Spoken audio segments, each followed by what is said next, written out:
My name is Jeesin Lui and I'm a licensed acupuncturist and herbalist.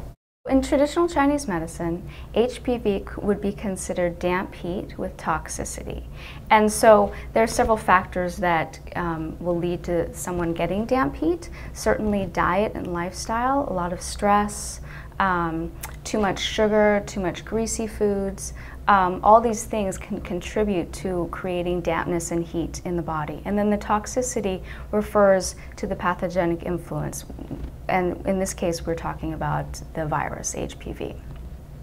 So the way that we would treat it in Chinese medicine is that we would, number one, help to relieve the toxicity, help to clear the dampness and the heat from the body, and then also work on building the person's immune system. Because obviously, if your body is strong, then you can fight this infection on your own, but sometimes we just don't give it the right sort of building blocks and the things that it needs in order to heal. And obviously we look at sort of the length that they've had this infection and also the stage at which it's at. So obviously a more advanced case is going to take longer than something that's caught right away. Generally with abnormal pap smears, we would want to wait at least 4 to 6 months before we reevaluate and look and see whether or not the infection is actually cleared. So definitely when we're dealing with HPV, we want to work on building the immune system, because in most of the cases of HPV, your body will clear it naturally on its own if given the right stimulus again. So in my practice, I will use acupuncture to help to boost the body's immune system. We also help with stress in that way as well. Acupuncture is great for helping to deal with the stress response, and certainly we know that whenever we get stressed out, our immune system goes down. And so it's really important to be able to build and strengthen the immune system.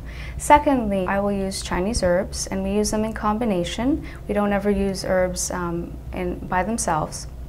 We do this for several reasons. Number one, we can work on enhancing the therapeutic effect of the herbs. We can also minimize any potential side effects. And then thirdly, we can also help to basically focus the treatment on each individual. So we can customize formulas based on a person's individual needs at that time. There are several things that I often recommend to my patients that they can help themselves with. Number one is definitely to not freak out and not get scared, because obviously, when you're faced with a diagnosis like this, it's easy to get overwhelmed, but also realize too that our bodies have an amazing ability to heal themselves if given the right stimulus, and so we really want to sort of respect that and realize that relaxation and being able to de-stress is a really important factor in being able to heal ourselves. So, I will recommend people do anything that they can to help to de-stress, whether it be, meditation or yoga or exercise. Anything that gives you calm and relaxation is going to help to facilitate the healing process. Secondly, too, what I will also often recommend is doing some positive visualizations as well. This is something that's very easy to do. You can just sort of like close your eyes and sort of focus on your breath and sort of visualize the area that needs to be healed, just bringing healing energy to that area. And that's very simple and easy to do, and you can do it, any time of the day. It's very easy. Thirdly, I often will recommend dietary changes as well, because in Chinese medicine, dampness and heat are aggravated by things like sweets, like greasy and fatty foods, processed foods. So I will often recommend that women get off all sugar, also avoid alcohol, stimulants, and processed and refined foods. These are basically foods that are not nourishing, and they're more inflammatory, and they will weaken an immune system. So it's really important to make sure that you're getting the good building blocks that you need in order to bring about a healing change. So, focusing on whole foods, focusing on a lot of vegetables, especially the green leafy vegetables, are very important.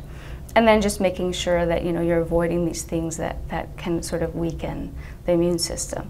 Finally, I will often recommend doing apple cider vinegar. Raw unfiltered apple cider vinegar is very good for helping to soothe irritated vaginal membranes.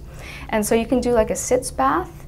You put 2 cups of raw apple cider vinegar in a bath that covers about your hips. And you can sit in it for about 20 minutes, and that's very soothing and healing, and it helps to restore the natural pH balance that's found in the vaginal tract.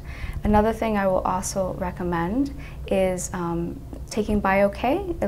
Basically, that's a probiotic, very high potency, and it helps to, number one, it helps to restore the digestive tract, but also, two, it helps to build the immune system. So you can take it internally, or you can also do it as a wash in the vaginal area, and that helps to restore the proper flora balance in the vaginal area.